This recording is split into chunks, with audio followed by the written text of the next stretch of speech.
Шарль Перро. Кот в сапогах. Один мельник оставил своим 3 сыновьям бедное наследство – мельницу, осла и кота.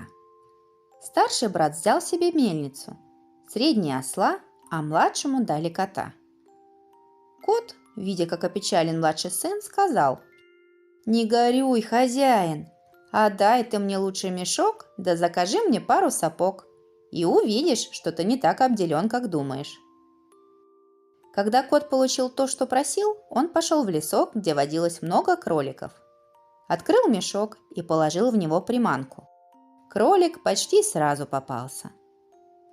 Кот с добычей пошел к королю. Его впустили в покой его величества.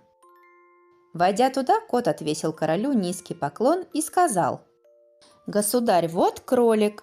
Господин маркиз Карабас поручил мне поднести вам его в подарок». «Скажи своему хозяину, — отвечал король, — что я благодарю его и очень доволен». Так кот 3 месяца носил подарки королю. Однажды коту удалось узнать, что король собирается прокатиться по берегу реки с дочерью. Говорит кот хозяину: «Ступай купаться, а об остальном не заботься».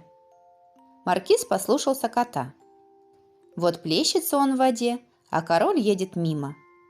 Вдруг кот как закричит: «Помогите! Господин маркиз Карабас тонет!»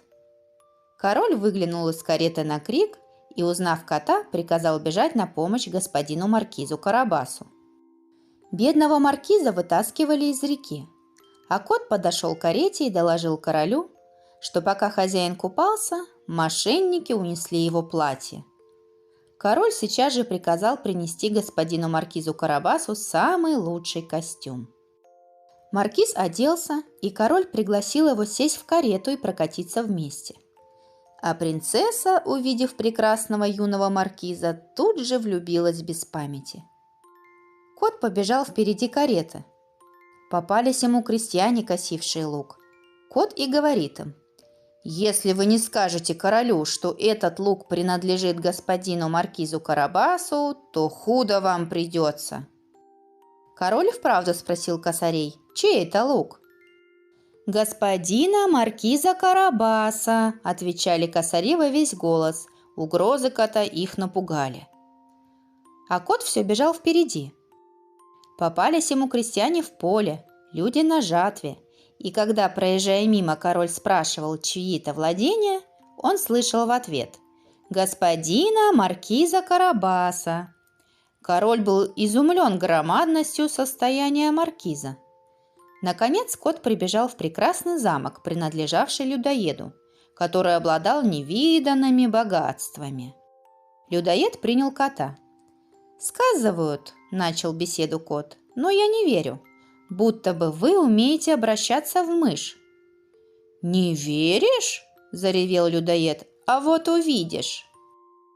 И в ту же минуту он превратился в мышь, которая забегала по полу. Кот, как только увидел мышь, так сейчас же бросился на нее и съел. Между тем король, заметив прекрасный замок людоеда, пожелал в него войти. Кот сказал королю, что это тоже замок маркиза Карабаса.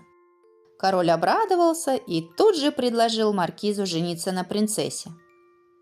В тот же день маркиз Карабас и принцесса сыграли пышную свадьбу и жили в замке долго и счастливо.